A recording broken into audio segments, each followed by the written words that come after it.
Who let him cry like that? Adrian Hale's voice cracked through the marble hallway, loud enough to make the air itself flinch.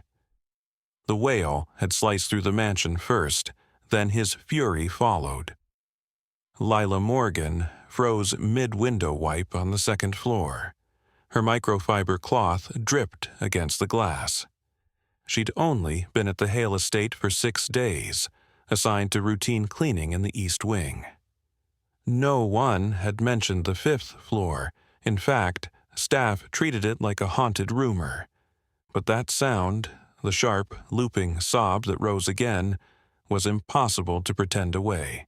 It wasn't hungry or tired or mildly upset. It was panic, raw and feral, like a body trying to crawl out of itself. "Miss," the butler called from below. "Stay away from the upper wing." She didn't answer. Lila kept climbing, heart banging against her ribs. At the far end of the corridor, behind a door left half open, a sensory projector flickered. A boy, maybe 8, rocked on the carpet, slamming his forehead rhythmically against a bookshelf. No adult, no soothing hand, just pain, looping on repeat. Lila stopped in the doorway. Every sensible part of her begged her to turn back, to obey the warning, but something older, buried deep beneath survival instincts, held her in place. Marcus used to do that, same rocking, same keening sound. She remembered him under the kitchen table, arms crossing his chest, so tight they trembled, face streaked with tears. No one bothered to decode? Lila slipped quietly into the room and crouched a few feet from the boy. "Hey, sweetheart," she whispered, voice barely cresting his cries. "I'm not going to touch you. I'll just sit right here." He didn't answer, didn't look at her, but the violent rhythm of his body stuttered. She kept both hands visible, palms open. Slowly, she raised one hand and traced a simple sign across her chest. Safe. A gesture she hadn't used in years, one her grandmother had taught her for Marcus, when words turned useless. The boy flicked his gaze toward her, then went back to rocking. A sharp voice lashed through the air behind her. "What the hell are you doing?" Lila spun around. Adrian Hale filled the doorway, tall, immaculate, rage barely contained in the lines of his jaw. One hand smothered his phone, the other strangled the doorknob. "I'm sorry, sir," Lila said, straightening instinctively. "I heard him crying. Who authorized you to be in this room?" His words snapped like cold glass. "No one. I thought he might be in danger. Step away from my son."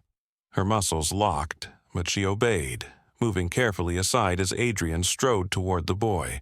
The moment he tried lifting his child, the kid erupted, screaming higher, kicking, clawing, his whole body a live wire of terror. Adrian struggled, stunned by the force. "What's wrong with him?" he muttered. "Why does he—" "May I?" Lila asked softly, stepping closer again. Adrian didn't tell her no. She knelt, extended her arms, and as soon as the boy felt her near, the storm shifted. His cries broke into shallow hiccups. He twisted away from his father and collapsed into Lila's chest like he'd been waiting for her all along. Small hands clutched her sleeve. His face burrowed into her shoulder, hot and damp. The silence that followed felt impossibly large, like the whole house exhaled. If you'd watched that moment on a screen, your thumb would have hovered over the heart button, maybe clicking before your brain caught up. She didn't rescue him with fancy phrases, but with quiet presence, the kind that feels like being truly seen. Adrian stared, floored. "How? What did you do?" "I didn't do anything, sir," Lila murmured. "I just listened, and I signed." "You know sign language?" "A little. My brother, he's nonverbal autistic. That used to help him settle." Adrian's rigid stance loosened almost invisibly. His custom suit suddenly looked too tight, like grief had shrunk the man inside. The sharp, commanding presence from a moment ago felt suspended, as if he'd forgotten what to do with his authority. "What's your name?" he asked. "Lila Morgan. I clean the East Wing." "You're not a therapist?" "No, sir, just housekeeping." "Huh." He watched her hold his son like it was the most natural posture in the world. "Can you stay a little longer today?" Lila nodded, still gently rocking the boy. "Yes, sir," she whispered. Adrian turned and left the room slower than he'd entered. For the first time in months, the mansion held stillness, not tension. No echoing screams, no frantic stomping, no doors slamming hard enough to rattle paintings. Just a child and a stranger wrapped in quiet understanding. And though Adrian didn't say a word of gratitude, the look on his face as he walked away said everything. Something fundamental had shifted. Something was waking up. By the time Lila finally descended the stairs, the sun had dipped lower in the sky. Her back ached from cradling the boy. Noah. She'd heard Adrian call him that once, until he'd sagged heavy with sleep in her arms. She'd laid him carefully on a beanbag in the corner of his sensory room, covering him with a folded, weighted blanket. He hadn't stirred. Now the grand house seemed heavier than when she'd first set foot inside it. Chandeliers glittered, but their light felt cold. Each marble tile clicked under her shoes, a reminder that she was temporary, disposable, a contract cleaner, nothing more. And she'd just crossed a boundary so big it might have had its own zip code. As she turned toward the service corridor, already braced for a lecture, maybe outright dismissal, a clipped voice stopped her. "Miss Morgan." She turned. Adrian stood at the far end of the hall. Arms folded, expression unreadable. He no longer held his phone like a weapon. Instead, he held a slim legal pad and pen, the kind of thing that usually appeared when decisions were being made. Lila straightened automatically. "Yes, sir?" "In my office, please." Her stomach dipped. She nodded and followed him down the hall, through double doors, into an office she'd only ever dusted from outside the threshold. It was sleek and spare, modern lines and dark wood. The books on the shelves looked untouched, like props. Floor-to-ceiling windows framed the private garden outside.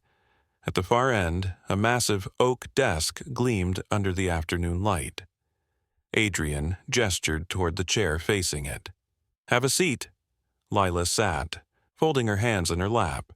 He took his place opposite, saying nothing. The only sound was the soft tap of his pen against the notepad and the distant ticking of some unseen antique clock. The room felt less like an office and more like a courtroom. She couldn't tell whether she was about to be judged as witness or defendant. "You handled him like someone who's done it 100 times, he said finally. "I haven't, not with him, just with someone like him." "Your brother?" "Yes, sir, Marcus. He died 4 years ago. He was 11. Adrian's gaze flicked up. Humanity softened his features. "I'm sorry," he said quietly. "Thank you." Silence settled again. Then he leaned back. "No therapist, no specialist, no professional with credentials all over my inbox has been able to calm Noah like that. Not in 2 years. They all walked away. You simply walked in." "You had a rag in your hand," he added, almost disbelieving. "And you fixed him." Lila's throat tightened.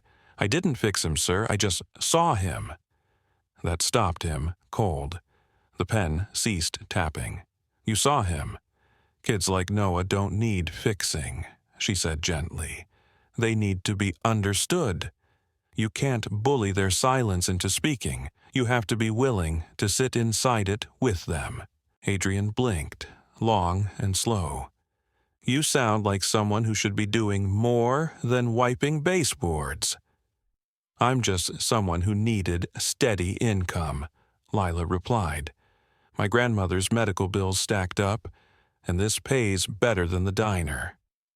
Adrian glanced down at his notes, then shut the pad completely. I want to make you an offer. Lila blinked. Sir? I need someone who can reach Noah, someone who can be consistent. Not another expensive stranger with a clipboard and a 2-week contract. Someone he's already chosen, apparently. She swallowed. I'm not a nanny. I don't need a nanny, he shot back. I need you. She shook her head faintly. Sir, with respect, I'll double your pay, he cut in, not giving the protest room. You'll have a private room in the staff wing, all living expenses covered, weekends off, health insurance if you don't already have any, and you'll never touch a mop again. Her heartbeat stumbled. Numbers flashed in her mind like neon. Rent, prescriptions, overdue notices. That kind of money could mean real treatment for Grandma Ruth. No more pill splitting. No more counting cans in the pantry. But there was a cost. This wasn't just employment. It was tethering herself to a boy whose routines were delicate and whose trust was even more fragile. If she failed him, it wouldn't be just another caretaker leaving. It would be another rupture. I don't know if I can. Adrian leaned forward, elbows braced on the desk. Listen, he said, voice low. I've had behaviorists from Stanford, nannies from agencies so exclusive they interview me, not the other way around. Even a family counselor who charged $2,000 an hour.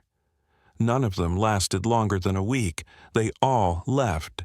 But you walked in with a spray bottle and a cloth, said almost nothing, and my son laid his head on your shoulder. He shook his head in stunned disbelief. I don't know what that is, but I know it's rare. It's not magic, Lila said softly. It's just care. A sad smile tugged at his mouth. That might be rarer. She looked down at her chipped nail polish, at hands that had scrubbed diners and apartments and now held the weight of possibility. Grandma Ruth's voice echoed in her mind. Baby, if a door swings open, don't stand there arguing with the handle. When would I start? She asked. Tomorrow morning. I'll have your room prepared tonight. Lila nodded slowly. Okay, she said. I'll try. Adrian rose and extended his hand. She shook it, her grip small but steady. As Lila left the office, her thoughts twisted in frantic circles.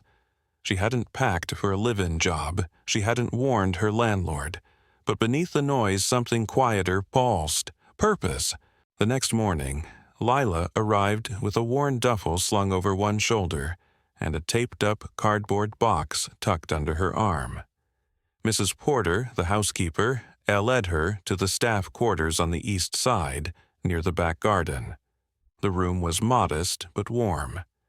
A twin bed with fresh linens, a reading chair near the window, a small desk facing the gardens. Mr. Hale had this redone last night, Mrs. Porter said, handing her a keycard. Said you were important. I'm just help, Lila protested. Maybe, Mrs. Porter replied, but he doesn't hand out spare rooms for just help. Lila smiled faintly and unpacked. Clothes on hangers, 2 dog-eared books, a battered journal, a framed photo of Grandma Ruth smiling, Marcus tucked under her arm. By 9:30 a.m., Lila stood outside Noah's sensory room again. This time, when she entered, he was already awake, sitting cross-legged on the rug, sorting colored blocks into 2 piles, blue and not blue. Morning, Noah, she said gently. He paused, then resumed, not looking up. She sank to the floor a few feet away, mirroring his posture, giving him space. For several minutes, she simply breathed with him in the quiet. Eventually, he nudged a red block toward her with his toes. She smiled. "Thanks," she whispered, nudging a blue one back. That was how their first day went. No forced eye contact, no demands, just color, motion, and matching rhythm. After a while, she began humming low, old gospel fragments soaked in memory. Noah didn't protest. If anything, his body tipped slightly toward the sound. Adrian watched from the doorway, silent, unnoticed. He wasn't ready to name what he was seeing, but something about the way Lila sang, still patient, not trying to fix or hurry anything, made his chest ache with something that wasn't fear or anger. It felt like hope. By dusk, Lila stood at the nursery window, arms folded loosely, gaze on the garden below. The day had passed more quietly than she'd braced for. No screaming fits, no desperate escapes. Noah hadn't spoken, but he'd stayed regulated, absorbing puzzles and color sorting. He'd tolerated her near, even allowed her hand to brush his sleeve when she reached for a wooden triangle. That tiny point of contact lit something tender in her, an almost sacred kind of hope. Behind her, soft footsteps approached. She turned as Adrian entered. He wasn't armored in a three-piece suit this time, just a white shirt with sleeves rolled gray slacks. His face looked less carved, softer around the eyes. "How was he today?" he asked, his voice toned down from the bark she remembered. "Calm," she answered. "No meltdowns, no hitting, no biting. He was steady." Adrian stepped in farther, watching Noah lying on his stomach, carefully pushing a toy train along its track. "I don't know what you're doing," he muttered, "but it's working." "It's not a trick, Mr. Hale," she said quietly. "It's time, it's presence, it's letting him lead." He nodded slowly, as if trying to decode instructions written in a language he'd never learned. "He used to love trains," Adrian said suddenly. "My wife used to take him to the railway museum every other Saturday." Lila's attention shifted. His face turned toward the window, eyes distant. "He hasn't asked to go since she died," Adrian continued, his voice flattened like something pressed under glass. "Not once." Lila didn't fill the air. She simply let the quiet hold his words. "I thought we were managing," he went on. "After the funeral, I hired the best therapists, signed him up for every specialized program that would accept us. I spared nothing. But it only got worse, the tantrums, the terror around strangers, the screaming." He looked back at her. "And now you're here, and he's calmer than I've seen him in over a year." Lila shifted her weight. "Grief isn't a flu, Mr. Hale. You don't treat it for a week and walk away cured. It isn't linear for either of you." Adrian didn't respond right away. Then he asked softly, "Do you think he remembers her?" Lila took a moment. "I think he feels where she isn't," she said. "Even if he doesn't have the words, his body knows." Adrian sank into an armchair, watching his son with guilt and awe. "I was married for 12 years, he said suddenly. "We met in college. I was rigid schedule, plans, charts. She was jazz. She laughed too loud, danced barefoot on our balcony in the rain, made pancakes at midnight for no reason." Lila smiled. "She sounds unforgettable." "She was," he replied, and his voice cracked just briefly. Noah looked up then, eyes locking with his father's. Adrian stood and approached slowly. "Hey, buddy," he whispered, crouching. "How's the train coming?" Noah didn't recoil. He also didn't answer. He just kept the train moving, letting it clack along the track, body loose. Adrian glanced up at Lila. "You think he'll ever talk again?" "I think he already is," she said, her gaze steady. "You just have to learn the language he trusts." That night, Lila retreated to her staff wing room. It was simple but comfortable. She'd finished unpacking. 3 outfits hanging in the closet, 2 thrift store novels, her journal, and the framed photo of Grandma Ruth holding Marcus, both of them laughing. She lifted the frame, thumb tracing the glass. "You'd like him," she whispered. "He's a wreck, but he's trying." A knock interrupted her thoughts. She opened the door to Mrs. Porter holding a tray with a covered plate and folded napkin. "Mr. Hale says you haven't eaten since lunch," the older woman said, curiosity threading her tone. "He insisted you get a proper dinner." Lila blinked. "I lost track of time." Apparently, so did the boy. He didn't scream once today. That's a miracle right there. Lila accepted the tray with a grateful nod. "Thank you." Before she could close the door, Mrs. Porter lingered. "Don't get too settled," she warned, not unkindly. "Mr. Hale changes moods like weather." Lila's mouth quirked. "I don't expect anything," she replied. She shut the door and set the tray on her desk, lifting the lid. Grilled salmon, roasted sweet potatoes, green beans still warm. Her stomach growled. As she ate, her mind replayed the image of Adrian kneeling beside Noah on the floor.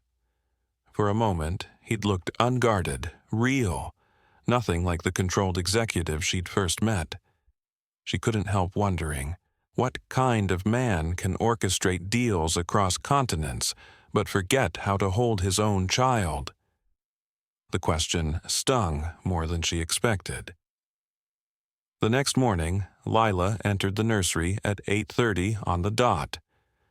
Noah was awake, perched by the window, tracing patterns in the condensation with one finger. Sunlight spilled across the carpet in soft stripes. "Morning, Noah," she said, keeping her tone feather-light. He didn't turn, but his shoulders didn't tense either. She sat beside him, leaving space between them, eyes on the glass too. After a few quiet minutes, she pulled out a small whiteboard and marker. "I thought we'd try something new," she murmured. She drew a sun, then a cloud, then handed the marker to him. He stared at it for a long beat, then accepted it. Slowly, he sketched a crooked heart, lines shaky but clear. Lila smiled, even as tears burned behind her eyes. In the hallway, Adrian had paused outside the half-open door. He watched through the crack, hand hovering near the handle but not turning it. Something inside him was shifting, painfully slow, like an old hinge learning to move again. He turned away before they noticed. But his thoughts stayed in the room long after. That night, he sat alone in his study, a glass of untouched scotch by his elbow. On the desk lay a folder, Lila Morgan, employment application, background check, and a handwritten reference from her former diner manager. He read the letter twice. "She's not fancy," it said, "but she shows up early, stays late, and never complains. She's kind. She listens, even when people don't know how to speak." Adrian folded the page carefully and leaned back. Outside, wind stirred the trees along the stone fence. Inside, for the first time in months, the silence felt comforting instead of suffocating. In a house built on money, guarded by rules, haunted by absence, someone had finally arrived who didn't try to plaster over the cracks. She simply sat beside them. For Noah, and maybe quietly for Adrian too, that was enough to start again. Nearly 3 weeks passed after Lila took the job that had never really been meant for her, caring for the boy nobody could seem to reach. By then, Her presence in the Hale mansion had shifted from oddity to necessity. Every morning she entered Noah's room with the same ritual. No loud greetings, no sudden moves, just the steady rhythm of showing up. In return, Noah offered more of himself. He still didn't speak, not once, but his eyes searched for her when she walked in. He shadowed her movements with quiet trust. He began handing her things, blocks, buttons, puzzle pieces, as though they were messages in a language he hadn't fully invented yet. That morning, Lila introduced a new routine. She spread a soft mat on the floor, brought out scented clay, and laid out laminated cards with bold cartoon faces showing emotions. "This one's happy," she said, holding up a smiling face. Happy like when the music plays. Noah took the card, touched it once, then looked up at her expression. Slowly, he pressed the card to his own chest. "Yeah," she breathed, "that's right." When Adrian came home that evening, the house felt different again, not empty, not echoing, but gently alive. Mrs. Porter had jazz playing softly in the kitchen. A window was cracked open, letting in real air instead of filtered climate control. Somewhere upstairs, he heard it. A child's laugh, not loud, not wild, but quick, bright, enough to stop him mid-step. He dropped his keys on the console and followed the sound. In the living room, Lila knelt on the rug, a toy giraffe in one hand and a sock puppet on the other. Noah sat across from her, cross-legged, watching the puppets argue over pretend tea. When the sock puppet fell with a dramatic squeak, Noah's mouth stretched into a full smile. No sound came out yet, but his whole face lit up. Adrian couldn't remember the last time he'd seen that expression. Lila noticed him in the doorway and straightened quickly. "Mr. Hale, I didn't hear you come in," she said, brushing lint from her pants. He stepped forward, eyes on his son. "Was that him laughing?" She nodded. "Sort of. No sound yet, but he's getting close." Adrian crouched beside Noah. "Hey, buddy," he murmured. Noah didn't recoil. His fingers reached out, brushing the front of his father's shirt before returning to the toys. Adrian swallowed hard. "He trusts you more," Lila said softly. Adrian nodded without looking away. "He used to play like that with Claire," he said quietly. "She had this ridiculous sock puppet voice. He adored it." He stood and faced Lila. "Thank you." She offered a gentle smile. "I'm not doing anything you couldn't do." "That's the part I struggle with," he admitted. Later that night, Lila slipped out to the garden behind the staff wing. Late spring had spilled color everywhere. The camellias had just started to bloom. She carried a mug of tea, Grandma Ruth's blend, heavy on cinnamon and dried hibiscus.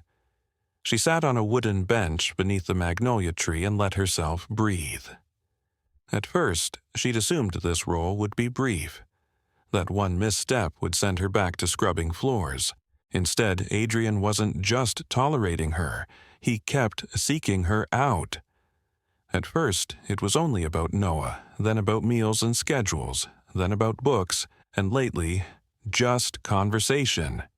She didn't fool herself into believing she belonged in his world. He was white, wealthy, insulated. She was none of those things. But when they spoke, really spoke, something leveled out between them. Human to human, grief to grief. The garden gate creaked. She turned and saw Adrian framed in the moonlight, holding 2 mugs. "Thought you might like chamomile," he said. She blinked, caught off guard. "That's really thoughtful." "It was that or more Bourbon," he added, sitting a respectable distance away. "And you don't strike me as a bourbon before bed person." She laughed softly. "That would put me face down on the floor." "You come out here every night?" he asked. When I can't sleep, she answered. Same, he admitted. They sipped in quiet for a moment. I've been meaning to ask, he said, voice gentler. Your brother's, what happened? Lila exhaled slowly. He had a seizure. Complications from an infection. He died at the hospital while I was in the lobby filling out insurance forms. Adrian's eyes tightened. I'm sorry. Thank you, she murmured. He was the only person who saw me without wanting anything back. That sounds like Noah, Adrian said quietly. Yeah, she replied. It does. Another pause. He rubbed a hand through his hair. You make this look easy, but I know it's not. I know I'm a lot. This house can be brutal. Noah's needs can be overwhelming. You're not difficult, Lila said softly. You're grieving the only way you know how. His eyes met hers. Call me Adrian, please. She hesitated, then nodded. Okay, Adrian. A breeze rustled the branches overhead. Upstairs, a child shifted in sleep. I want to learn, Adrian said suddenly. I want to know what you know about him, about how to reach him. Lila's pulse quickened. You're already halfway there, she said. No, he replied. I watch you. The way you read him, anticipate him. I don't have that. You don't need instinct, she said. You need willingness. He'll teach you if you're patient enough. He held her gaze, and something fragile shifted between them. I want to try, he said. For the first time, she saw not the CEO, but a father finally ready to show up. The next day, the pattern changed. Lila led a small sign language session in the living room. More, stop, help, love. Adrian joined them, clumsy but sincere, fingers fumbling shapes. Noah watched closely, eyes flicking between their hands. At one point, Adrian signed more, crooked but recognizable. Noah answered with his own half-formed version of the movement. Adrian's eyes filled, but he didn't speak, just nodded and smiled, reaching for his son's hand. That evening, Lila journaled the moment by the window. He's finding his way back to his child, she wrote. Not as a savior or fixer, but as a father learning a new language, one built on silence, trust, and steady hands. A soft knock pulled her from the page. Adrian stood outside with a book. I found this in Claire's Things, he said. It's about parenting kids with sensory processing differences. Thought you might like to read it, together. She took it carefully. I'd like that, she replied. As he turned to go, he added, Thank you for staying. That night, Lila sat on her bed, the book in her lap, Marcus's memory warm in her chest. She wasn't just staying. She was building something, slowly, quietly, like Noah's emerging laughter, like trust blooming between hands that never expected to hold each other's scars. Early summer light streamed through the nursery windows, painting gold stripes on the floor. Lila sat across from Noah, encouraging him to press animal-shaped molds into a tray of kinetic sand. Sensory, time before breakfast had become their ritual, anchoring his mornings. Noah didn't speak, but his responses grew clearer. Eye contact, tiny gestures, shy smiles. When Lila sang, he swayed. When she laughed, he watched her longer, like he was saving the sound. Once, when she reached for his favorite mold, he caught her wrist and nudged it toward her. Thank you, she whispered. He didn't answer, but his fingertips brushed her palm. Adrian had started joining these sessions 3 times a week now. No longer lurking at the edges, he knelt beside his son, copying Lila's movements, learning each sign with determined focus. Cow, Lila signed that morning, shaping horns with her fingers.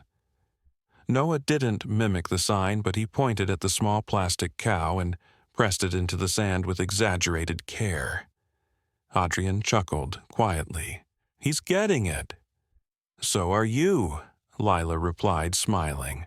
That afternoon, Adrian invited her for a walk in the garden, while Noah napped in the sunroom, wrapped loosely in a blanket, clutching his stuffed bear. Lila hesitated, unsure where the professional line ended, but followed him past trimmed hedges toward an old gazebo. They walked slowly, side by side. Adrian had ditched his jacket and loosened his collar, the most unbuttoned she'd ever seen him. Noah's therapist called this morning, he said. Didn't mention it earlier. Wanted to see how today went first. Lila hesitated. Is everything okay? She said his milestones are still delayed, he answered. But she's seeing major behavioral improvements. Less distress, more engagement. He's beginning to feel safe again, Lila said. That takes more than therapy. That takes home. Adrian nodded, hands in his pockets. She also asked what changed, he added, in his environment. I told her it was you.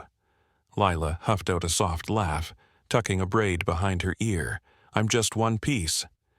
He stopped walking, turned to face her. You're the piece that shifted everything. She held his gaze. The world narrowed for a heartbeat. Before Claire got sick, he said, she told me I was always 2 steps behind, that I never noticed what was right in front of me until it was already gone. Lila listened, saying nothing. She handled everything, he continued. School forms, therapies, meltdowns. I wrote the checks. When she got sick, I panicked. Tried to control everything, as if structure could save her, as if order could replace her presence. Grief makes us cling to what won't move, Lila murmured, because anything that moves might leave. He looked at her, surprised, then nodded slowly. You talk like someone who's lost someone. We all carry echoes, she said. They moved on. She brushed her fingers across a blooming camellia. My grandma called these stubborn flowers. They bloom when they're ready. Sounds familiar, Adrian said. She smiled. That evening, passing the open study door, Lila heard the hesitant notes of an old piano. Adrian sat at the keys, playing a shaky melody. When he finished, she stepped in. Upstairs, Noah stirred and whispered one fragile word. Data. She didn't step in, didn't say a word. This belonged to them. But her eyes, bright and wet, held the quiet joy of someone who'd poured out a piece of herself and was watching something sacred finally bloom. The next morning, the mansion felt different. Light streamed through windows no one had truly noticed in months. The quiet didn't echo anymore. It settled warm. Even the staff moved slower, softer, like they were tiptoeing around a miracle they couldn't explain. Adrian canceled every meeting on his calendar. His assistant didn't push back. Family day, he'd said, non-negotiable. He spent the morning with Noah in the sunroom, reading picture books, stacking plastic bricks, and, most astonishingly, earning a tiny giggle with a ridiculous cross-eyed face. It wasn't much, barely a breath of sound, but it was a noise Adrian had waited years to hear. It pushed him to the edge of tears more than once. Lila stayed close, never hovering, always there, bringing snacks, wiping sticky hands, offering gentle encouragement. Every time Noah glanced her way, his lips twitched into small, fleeting smiles. They wasn't big or showy, but they existed, and that alone felt revolutionary. Around midday, Dr. Lydia Chen arrived, unannounced but more than welcome, after Adrian's late-night text. He said data. She stepped into the foyer like an investigator entering a scene of quiet joy. After watching Noah play for barely 5 minutes, she shook her head in amazement. You were not exaggerating, she murmured. His eyes are clearer. He's actually grounding in his own body." Adrian nodded toward Lila. She was with him when it happened. Lydia's gaze followed his and she smiled knowingly. "That doesn't surprise me." They stepped into the dining room to talk, leaving Noah and Lila on the floor with blocks and soft animal figures. "You realize this changes the trajectory," Lydia said. "You'll need a long-term plan, consistent support, carefully chosen therapies, shifted routines. His progress could accelerate now." "I want you leading it," Adrian replied, "but only if Lila remains part of everything we build." Lydia lifted an eyebrow. "She isn't clinically trained, Adrian. She isn't a therapist. She's something better," he answered. "She's the person he trusts." Lydia weighed that, then nodded slowly. "Hard to argue with that. Attachment is the foundation. The rest can be taught." After lunch, Lila slipped out to the garden for a short break. The camellias had opened wider, layers of petals catching the spring light. She sat beside them, letting the breeze tug at her braids while the sun warmed the tension from her shoulders. She should have been nothing but happy, Noah speaking, Adrian softening. Yet there was a tremor under her ribs she couldn't name. She was sinking roots into soil. She'd promised herself she'd only ever walk across, never claim. That scared her more than she admitted. "Lila!" She turned. Adrian stood a few feet away, hands in his pockets, an unusually hesitant smile on his face. "Didn't mean to crash your quiet time," he said. "You're not," she replied. He sat beside her on the bench, careful not to crowd. "I was thinking we should celebrate," he said. "Nothing huge, just dinner tonight. You, me, and Noah." Lila's features softened. "That sounds really nice." He nodded, then added, "And tomorrow I want to show you something personal." She tilted her head, curious. "It's close by," he continued. "Somewhere I haven't visited in a long time. It was important to Claire." The mention of his late wife drew the air tight for a moment. Lila set a gentle hand on his forearm. "You don't owe me that." "I know," he said. "I want to. You've given so much of yourself to this house. I want you to see where our story with Noah really began." That evening, dinner was simple but intentional. Grilled salmon, asparagus, mashed sweet potatoes seasoned just right. Lila cooked. Adrian set the table. Noah selected napkins for everyone, toddling with serious focus. He handed Lila a blue one, kept a red for himself, and offered Adrian a yellow. It was the first deliberate choice Lila had seen him make that included her. Afterward, they gathered by the fireplace. Adrian poured them each a glass of wine. Half a serving for Lila, just how she liked it. "Claire and I used to sit right here," he said, voice low, "back when we couldn't afford to furnish anything else. We had this fireplace, a hand-me-down record player, and a mattress on the floor upstairs," he added with a small, nostalgic smile. She'd sing to Noah every night, even when he didn't look at her. Even when the silence felt endless, she refused to stop. Lila's throat thickened. "You remind me of her," Adrian said suddenly. "Not because you're alike, you're not, but you love with that same stubborn intensity." She stared at him, startled. "Adrian!" "I'm not saying it lightly." The fire crackled between them, filling the pause. "I don't know what this is turning into," he admitted. "I just know how I feel when you're near, and I know who Noah becomes around you." Her pulse raced. "Do you feel it too?" he asked quietly. Lila met his eyes. "Yes, and it scares me." "Me too," he said. They let the silence settle, not rushing to define it. Later that night, Lila lay staring at the ceiling of her small staff room. The house hushed around her. A knock came suddenly, sending her heart into a sprint.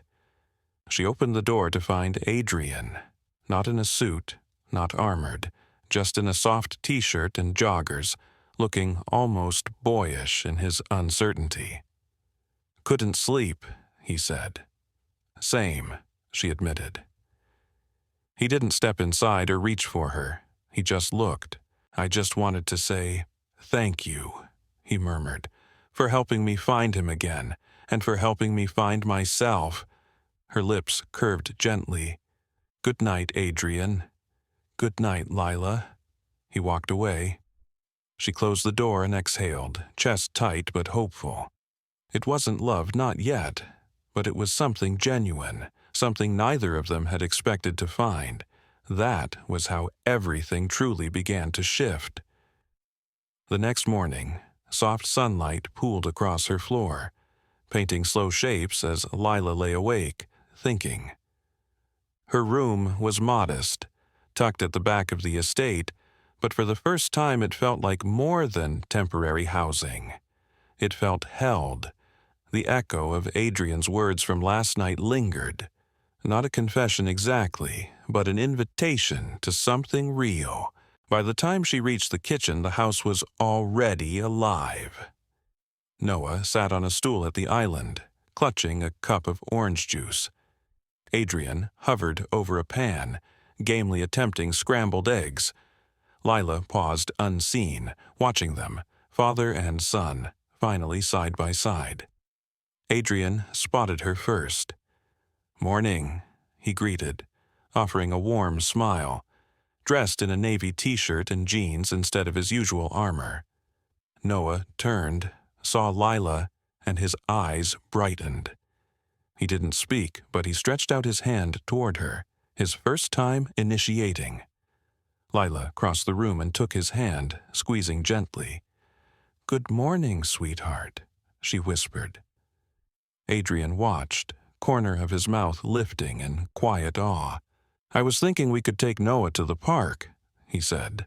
"There's one nearby, Brookline Park. It's been ages." "That's a big step," Lila said, brows lifting. "I know," he replied, "but I want to try." The outing wasn't perfect or meticulously scheduled. That made it better. Lila packed snacks and wipes. Adrian grabbed a blanket and collapsible stroller. Noah insisted on keeping his baseball cap. The drive was calm, soft jazz humming through the speakers as the city unfolded outside. Brookline Park buzzed with spring, kids shrieking on swings, dogs tugging leashes, older couples strolling, hands linked. They found a spot beneath a tall oak and spread the blanket. Adrian sat with Noah, pointing out ducks cutting across the pond, while Lila unpacked sliced apples and crackers. Noah remained mostly quiet, but his gaze tracked everything. Kids playing tag, a toddler blowing bubbles, teenagers tossing a football back and forth. He studied it all. "Want to try, buddy?" Adrian asked, nodding at the boys playing catch. Noah glanced at Lila, uncertainty clouding his features. She smiled. "We can just watch today," she said. "Next time maybe you'll be ready." He seemed satisfied, leaning against her while nibbling a cracker. A voice called across the grass. "Mr. Hale, is that you?" Adrian looked up. A woman in her mid-40s jogged over in sleek running gear and sunglasses. "Vanessa Cole," she said, offering her hand. "We met at the Chamber of Commerce dinner last year." Adrian stood, polite but guarded. "Right, good to see you." Vanessa's gaze flicked to Lila, then down to Noah. "So this is your son, I'd heard," she let the sentence trail. "Glad to see he's managing." Lila felt the subtle shift, the quick assessing once over. "Your new nanny?" Vanessa asked, smile too bright. Adrian's posture sharpened. "This is Lila Morgan," he said evenly. "She's part of our family." Vanessa blinked. "Well, that's nice." She adjusted her sunglasses. Didn't mean to intrude. Let's catch up soon. I'll message your office." She jogged away, ponytail swinging. Layla focused on handing Noah another slice of apple, heat creeping up her neck. Adrian sat again, jaw flexing. "I'm sorry," he said quietly. "You don't owe me an apology," she replied. "Yes, I do," he insisted. "You deserve more than being reduced to a job title." "I don't need a stranger's approval," Lila said, lifting her chin. "I know who I am." His expression softened. "I wish I had your certainty."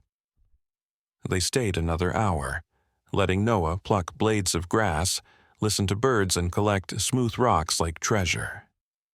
When it was time to leave, Noah didn't melt down. He simply slipped his hand into Lila's and walked beside her all the way to the car.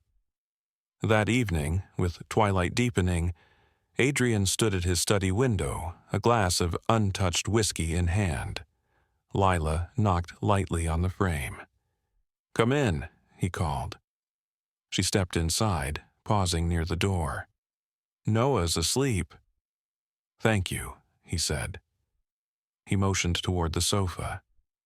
"There's something I want you to see." He opened a drawer and pulled out a worn photo album. Lila joined him on the leather couch. The album smelled faintly of old paper and Claire's favorite lavender oil.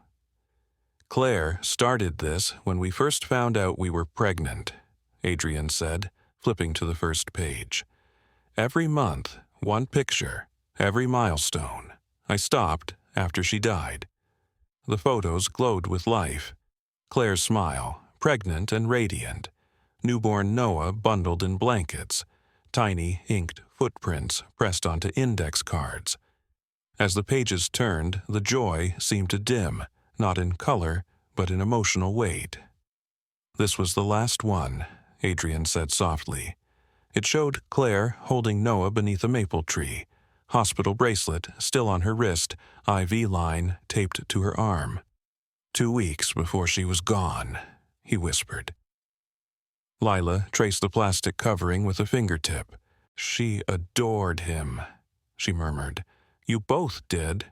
"She did," he said, voice breaking just a little. "I checked out, buried myself in work, boardrooms, flights, pretended I wasn't drowning." "You were not failing her," Lila said gently. "You were surviving." Adrian turned toward her. "You're teaching me how to live again." The silence that followed felt sacred instead of awkward. "I've been thinking," he said. "I want to formally hire you, not as housekeeping, not just as a caregiver, but as Noah's developmental guide. We'll arrange training, structure, whatever you need. It'll be official." Lila blinked. "That's a lot." "It's not charity," he replied. "It's reality. You've done more for him than any specialist in the last 2 years." She nodded slowly. "I'll agree on one condition." His eyes narrowed with interest. "Name it." "That we keep doing this together," she said. "No distance, no closed doors between us when it comes to Noah. We act as a team." He held her gaze and nodded. "Deal." They sat there, album open, 2 people stitched together by shared loss and newfound purpose. As she stood to leave, he called her name. "Lila," she turned. Adrian crossed the room and drew her into a steady embrace. Not romantic, not yet, but grounding. An embrace that said, "I see you." In that moment, she finally let herself believe she belonged. The next morning, a hard knock rattled the front door. Not the gentle tap of deliveries or staff, but a sharp, official pounding. That pounding made the house hold its breath. Lila was stirring Noah's oatmeal when it came. Her shoulders tensed immediately. Adrian appeared seconds later, brows already furrowed. At the door stood a man in a tailored gray suit with a clipboard, flanked by 2 colleagues, one in business casual, the other with an earpiece. The clipboard bore the seal of Family and Child Services. "Mr. Hale?" the man asked, polite but unyielding. Adrian nodded slowly. "I'm Daniel Mercer. We've received a report alleging possible neglect involving your son, Noah Hale. We're here to conduct a welfare check." For a moment, only the wind through the trees answered. By then, Lila had stepped into the hall, Noah balanced on her hip, clinging tightly. Adrian moved outside, pulling the door mostly shut behind him. "This is ridiculous," he said. "Who filed it?" "We can't disclose the complainant at this stage," Daniel replied. "May we come in?" "No," Adrian said, voice calm but dangerous. "Not until I speak with my attorney." "You're entitled to counsel," Daniel answered. "But if you refuse entry, we'll need to escalate. A court order can be requested." Noah's grip on Lila's blouse tightened, breath shallow. Lila stepped forward, still holding him. "He's safe," she said steadily. "I'm with him every day. There is no neglect here." Daniel studied her. "And you are?" "Lila Morgan," she replied. "I've been here several months. I'm his full-time caregiver." One of the others scribbled notes. "Give me 5 minutes," Adrian said. Inside, he called his lawyer first, then a security firm. When he returned, he widened the door. "You can come in," he said, "but you're being observed, and you don't touch anything without consent." They entered, eyes sweeping everything. Lila held Noah close, whispering soothing patterns only he understood. Adrian stayed near, body language controlled but razor-sharp. The team moved quietly, checking pantry shelves, nursery drawers, the backyard space. At one point, an agent requested to speak with Noah alone. "No," Lila said. "He doesn't speak with strangers. He's autistic. I'm his safe person. You can ask questions and I'll interpret with sign if necessary." "Noted," Daniel replied. They found nothing, of course. There was nothing to find. Still, protocol had to be completed. As they prepared to leave, Daniel paused.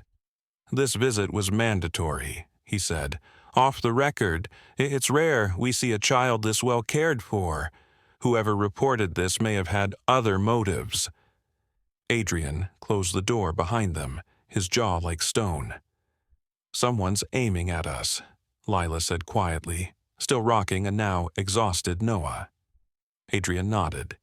"And I have a good idea who." He didn't say names, he didn't have to. Later, he convened a meeting in his office, small but strategic. Lila, his attorney, and a security specialist. His lawyer, Denise Carter, clicked her pen open. The security advisor, a composed, silver-haired man named Harold Knox, set a slim file on the table. "This wasn't random," Adrian began. "We've been getting quiet pushback on the upcoming acquisition. Now, this. I want every angle checked." Denise glanced up. "You suspect an inside leak?" "I suspect something personal," Adrian said, flicking a look toward Lila. "They went after Noah." Harold tapped the folder. "I ran traces on outgoing communications from this property over the last 60 days. We have a hit." "Someone accessed your schedule via an old account," he continued. "An ex-assistant whose credentials were never fully revoked. Name's Natalie Brooks. Let go 6 months ago, now conveniently employed by Vertex Technologies." Lila's hands curled into fists. "Let me guess," she muttered. "They're your rivals." Harold nodded. "More than that. She's engaged to their COO, a man named Colin Harlow. The welfare report appears timed with a parallel legal maneuver. They've quietly filed an injunction claiming your recent acquisition involved coercive tactics."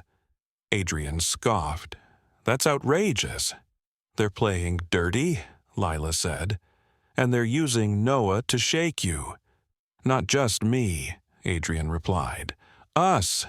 Harold leaned forward. You can file a countersuit, expose the pattern, but it carries risk.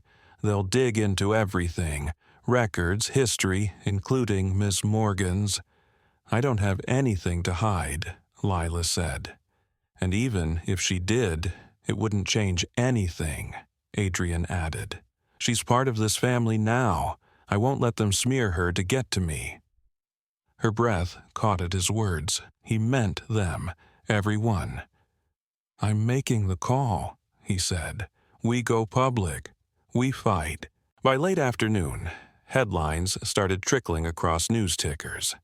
Hale Dynamics countersues Vertex Technologies, alleging defamation and misuse of government channels.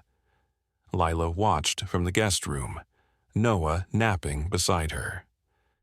Her phone buzzed nonstop, old co-workers, distant acquaintances, unknown numbers.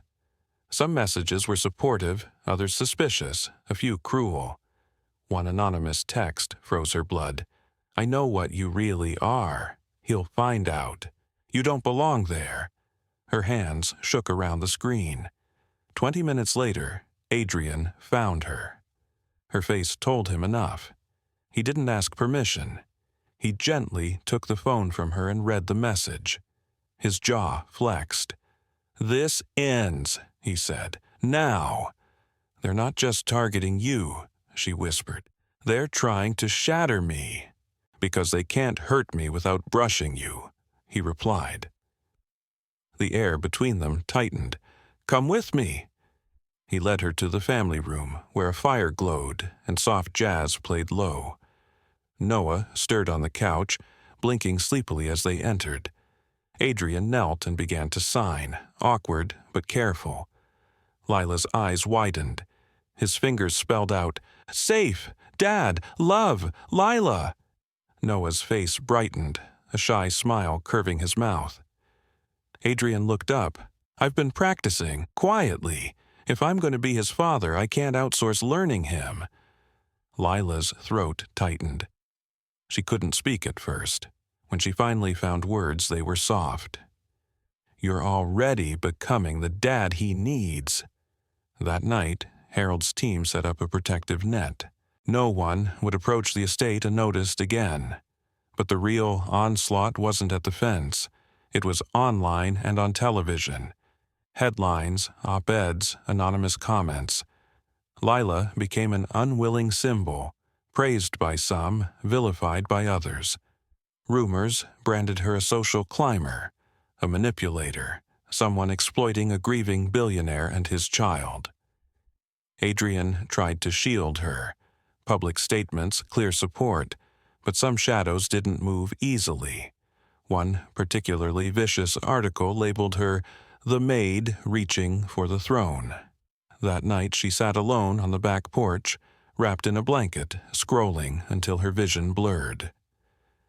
Adrian joined her quietly, offering a steaming mug. Chamomile, he said. You look like you need something that doesn't come in a bottle. She huffed a weak laugh. Do you think this ever stops? He stared toward the dark yard. No, he answered honestly. But I think we get tougher, he added. Together. Her voice cracked. Do you ever regret pulling me into this? He didn't respond with promises. He lifted her hand, set it against his heartbeat. No, he said simply, because without you, I wouldn't have found mine again. Tears spilled, this time from something softer than pain. That night, under a roof humming with scandal and security systems, the three of them slept closer in spirit than they ever had. A fragile, earned sense of family wrapping around them like a second blanket. The courtroom was cooler than Lila expected, its air conditioning at odds with the heat simmering inside her chest. She sat beside Adrian at the defense table, hands clasped, breathing slow and shallow. Cameras clicked faintly. Reporters filled the gallery, hungry for spectacle. Judge Marion Ellis, a woman in her 60s with silver hair pulled into a severe twist, strode in and called the session to order. Her presence was firm but fair, her gavel strike slicing the murmur. "This court will hear Hale Dynamics versus Vertex Technologies," she announced. Lila glanced toward the opposition. In the front row, Natalie Brooks sat with a satisfied smirk, her engagement ring to COO Colin Harlow catching the light. His posture screamed entitlement. Neither spared Lila more than a cursory look, as though she were incidental. Adrian leaned closer. "They're waiting for you to break," he whispered. "Don't give them anything." She nodded once. Her fingers trembled, but her core didn't. The opening arguments came first. Dry legal language, talk of data access logs, unauthorized schedule breaches, weaponized welfare accusations. Harold took the stand, delivering his digital forensic findings with detached clarity. He walked through access timestamps, IP addresses, and the chain linking Natalie's old credentials to Vertex's internal network. The tension in the room sharpened when the opposing counsel casually slipped Lila's name into questioning. "And what role did Miss Morgan play in these corporate maneuvers?" the attorney asked, tone dripping skepticism. "None," Harold replied. "She's not involved in business operations. Her only function was caring for the child." "Then why," the lawyer pressed, "did she continuously insert herself into matters beyond her position?" Before Harold could respond, Judge Ellis lifted a hand. "Miss Morgan, are you prepared to testify today?" Lila's heart thudded. Adrian whispered, "Only if you want to." She rose slowly. "Yes, Your Honor," she said. "I'm ready." The courtroom shifted, attention snapping fully onto her. She walked to the stand, feeling every eye on her. Natalie's smirk sharpened, but Lila met it head-on, unflinching. Under oath, she described finding Noah rocking alone, the long silent days, the night strangers entered to inspect his safety, his panic at their presence. "Did Mr. Hale ask you to exceed your duties?" Vertex's attorney demanded. "No," Lila said. "I chose to protect Noah." "Why would a housekeeper," he said pointedly, "take such liberties in a delicate situation?" The insult hung between them, obvious to everyone listening. "Because that little boy wasn't just scared," Lila replied, voice steady. "He was invisible, and I know what that feels like." The room quieted. Even Natalie's expression faltered. "I grew up in places where nobody noticed if we were hungry or hurting," she continued. "My brother couldn't speak," she said. "No one bothered to learn how to listen. I swore that if I ever saw that same look in another child's eyes, I would not walk away." Judge Ellis studied her for a long moment. "Thank you, Miss Morgan. You may step down." As Lila returned to her seat, Adrian's fingers brushed hers under the table, offering a subtle squeeze. "You were extraordinary," he whispered. She didn't smile. Not yet. The battle wasn't over. Outside, reporters swarmed the courthouse steps, shouting questions about her past and motives. They asked if she loved Adrian, if she was after his money, if she'd orchestrated everything. Lila kept her chin lifted, answering none of it. Adrian's hand rested lightly at her back, guiding her to the car. Inside, silence hung until she whispered, "Do you regret that?" "Regret what?" he asked. "Putting me on that stand," she said, "letting them dissect me." "Not for a second," he answered. "You were the only honest person in that room." "They'll twist it," she murmured. "They always do." "Let them twist," he said. "You don't." Later, back at the estate, Noah sat with Lila in the sunroom, He watched dust motes float through a beam of light. She signed, "You okay?" He hesitated, then signed back. "Heard bad words." Lila sank to her knees beside him. "They don't know us," she said. "They don't know anything about you." Noah nodded slowly. His fingers shaped another sign. "You. Stay." Her heart splintered in the best way. "Always," she replied. Across the room, Adrian watched, letting the moment settle. That night, he summoned her to his office again. On his desk lay a thick document, embossed and intimidating. "What's this?" Lila asked. "My will," he said simply. "I'm naming you guardian, if anything ever happens to me." "Don't," she cut in. "Don't talk like that." "I have to," he insisted. "It's reality." "They're not just attacking my company," he said. "They're after the only part of me that still matters.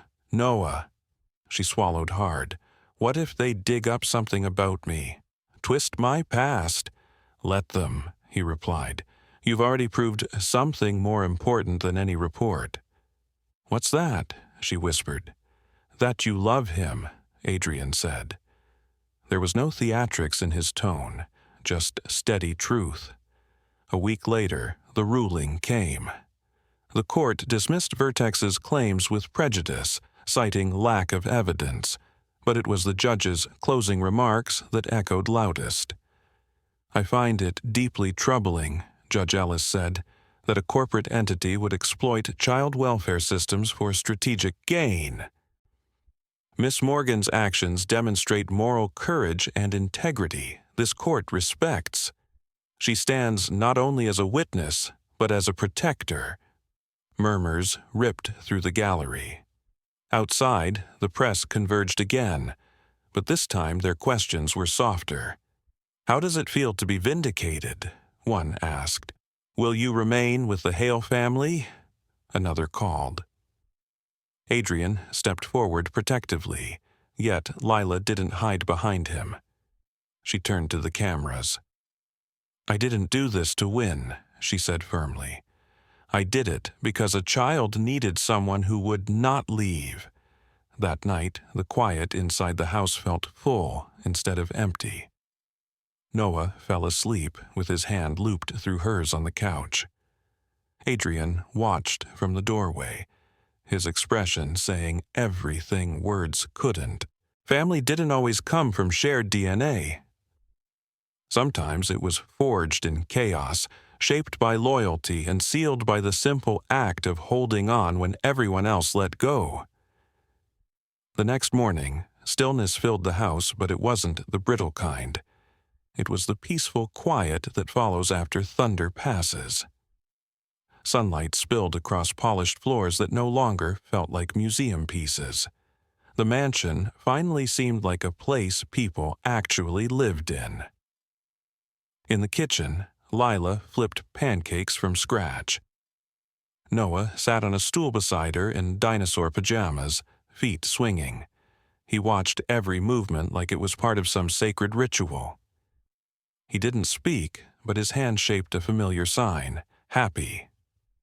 Lila's chest tightened. She turned and signed back, "Me, too." Adrian stepped in, coffee in hand, tie hanging loose around his neck.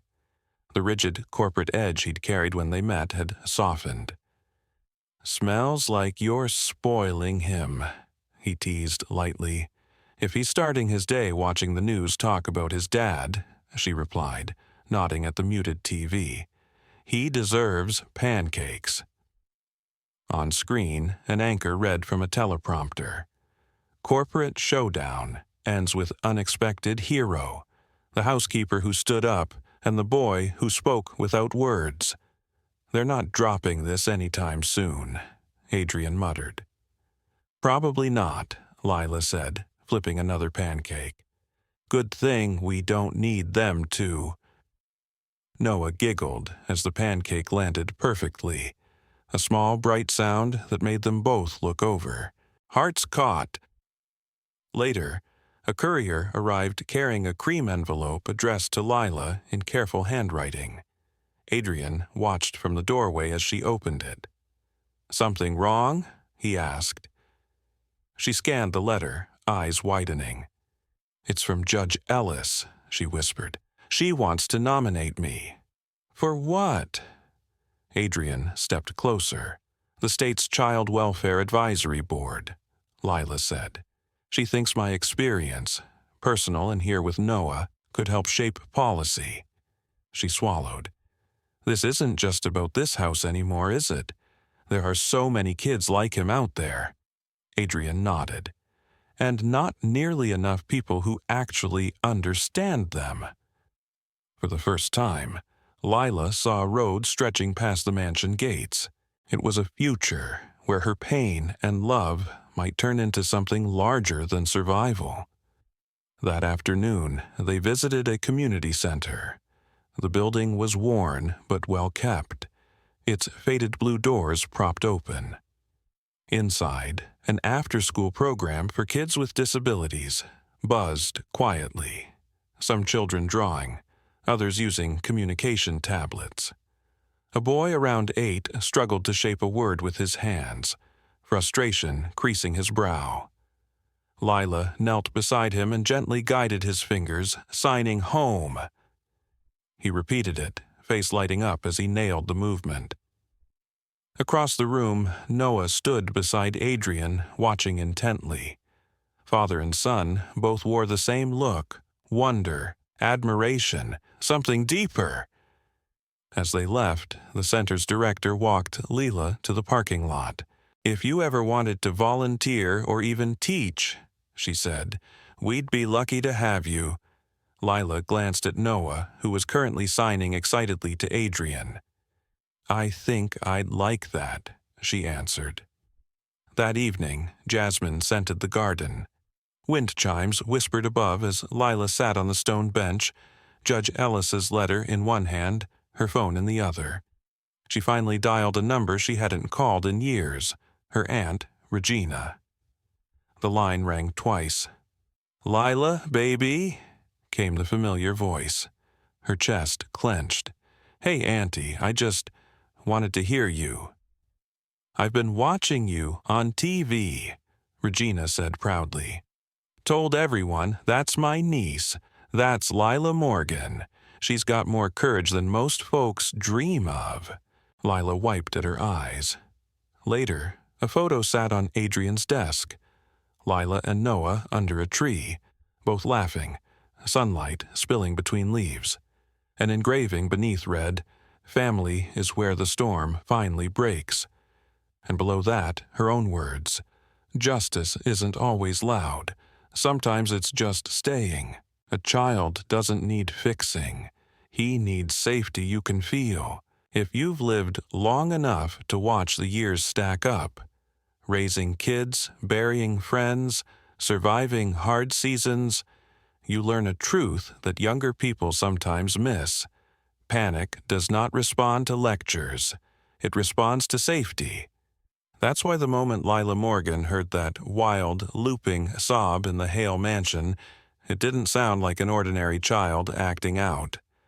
It sounded like a body in alarm, the kind of terror that doesn't have words, only volume. And right there is the first lesson, especially for folks 65 and up who were raised in a time when discipline was treated like a cure-all. Some pain does not bow to authority. Noah wasn't being bad. He was overwhelmed, trapped in a storm of sensation and fear, and no amount of sharp commands could calm that kind of lightning. In fact, the more Adrian tried to force control, lifting him, restraining him, demanding calm, the worse the fear exploded. Noah's nervous system wasn't hearing Dad. It was hearing danger. Lila did something that looks small on paper, but is enormous in real life. She lowered the pressure. She didn't crowd him. She didn't grab him. She didn't deliver a speech. She sat a few feet away, kept her hands visible, and offered a simple sign across her chest. "Safe." That's not a trick. That's a message a frightened brain can finally understand. It's the emotional equivalent of stepping out of a blizzard into a warm kitchen. Many older Americans will recognize that kind of care, even if you never called it trauma-informed. You've seen it in the way a good grandmother quiets a crying baby without fanfare. You've seen it when a steady neighbor sits with someone after a funeral and says very little, because presence is the point. Lila didn't rescue Noah with fancy phrases. She gave him something rarer, the feeling of being seen without being handled. And notice what shook Adrian the most. His son chose Lila, not because she was perfect, but because she was safe. That's the uncomfortable truth for anyone used to running a household or a company by rules. Love is not measured by how much you spend or how many experts you hire. Love shows up as calm hands, predictable rhythm, and a willingness to learn a child's language instead of forcing a child to learn yours. When people play dirty, protect the innocent out loud. The second lesson hits harder because it's about the world outside the nursery. The world some of you have watched get meaner and noisier over the decades. Once Noah began to stabilize, once the mansion started to feel like a home again, the outside forces moved in. A welfare check, a clipboard at the door, a report that smelled less like concern and more like strategy. If you're 65 or older, you've likely seen how systems meant to help can be twisted by people who want leverage. Sometimes it's a bitter ex. Sometimes it's a neighbor with a grudge. Sometimes it's a corporation trying to rattle a rival. In this story, it was all wrapped in polite language, protocol, mandatory, welfare inspection. But the target was clear. Not just Adrian's company, not even Adrian's reputation. The target was Noah's stability, because that's where Adrian was most vulnerable. And here's what matters. Lila and Adrian didn't treat it like gossip. They treated it like a threat to a child's safety. They documented. They brought counsel in. They tightened security. They refused to let strangers isolate Noah, to ask questions alone, because they understood what older generations understand instinctively. Some doors, once opened, are hard to close again. There's a line in the story that cuts deep. Lila receives a message that says, "I know what you really are. You don't belong there. That's not business. That's intimidation." That's the kind of social cruelty meant to break someone's spine from the inside. And for many older viewers, that will feel familiar. You've watched good people get smeared for stepping above their place. You've watched a decent woman get labeled a gold digger simply because she dared to matter to a powerful man. The lesson here is not fight every battle online. It is this: when someone tries to weaponize institutions against a child, you do not hide and hope it blows over. You stand up calmly, clearly, and publicly if necessary, and you keep the focus where it belongs.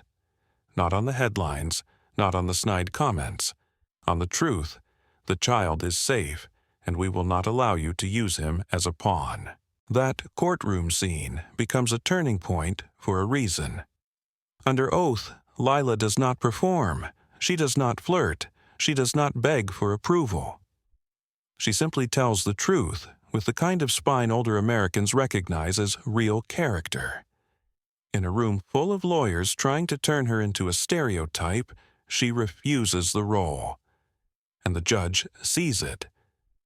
Not because the judge is sentimental, but because integrity is hard to fake when pressure rises. Healing is slow, but it leaves evidence. The third lesson is the one that will land in the bones of anyone who has lived through grief. Real healing does not arrive like fireworks. It arrives like a hinge loosening. Quietly, painfully, over time. Adrian is a man who can run acquisitions across continents, yet he's helpless in front of his own child's distress. That's not because he's evil. It's because grief can make even strong people rigid. When Claire died, Adrian tried to replace love with structure. Therapists, programs, schedules, invoices. Many older adults understand that instinct. When life punches you, you reach for what you can control. But you cannot control a child into trust, and you cannot schedule your way out of mourning. So healing begins the way it often begins in real families, with one small success that changes the air in the house. Noah tolerates Lila's presence, then he seeks it. Then he offers a block. Then he laughs. No sound at first, just the face lighting up. Then, one day, after a shaky piano melody and a softened father kneeling close, a single word breaks through. Dada! If you're older, you know what one word can mean. You've sat by hospital beds waiting for one sign that someone is still in there. You've waited for a spouse to finally eat a full meal after months of depression. You've seen what it looks like when the storm eases, not because life is perfect, but because the heart decides to keep going. And that's why the story does not end with a lawsuit victory. It ends with a life widening. A nomination to a Child Welfare Advisory Board, a community center full of kids who need someone patient enough to teach home with two steady hands. It ends with the idea that pain, when carried with purpose, can become protection for someone else. For older Americans, the deepest message may be this: family is not always blood. Sometimes it's the person who stays when staying costs something. Sometimes it's the father who finally learns his child's language instead of outsourcing love. Sometimes it's the caregiver who refuses to be reduced to a job title, because dignity is not handed out by rich people. It is claimed by the brave. In the end, the biggest miracle wasn't just that Noah calmed down. It was that 3 wounded people, one grieving child, one grieving father, one woman carrying her own losses, built something sturdier than gossip and stronger than sabotage. Not overnight, not loudly. But for anyone who's lived long enough to know what matters, that's exactly how real life changes. One steady day at a time. After hearing Lila, Adrian, and Noah's story, I want to ask you this.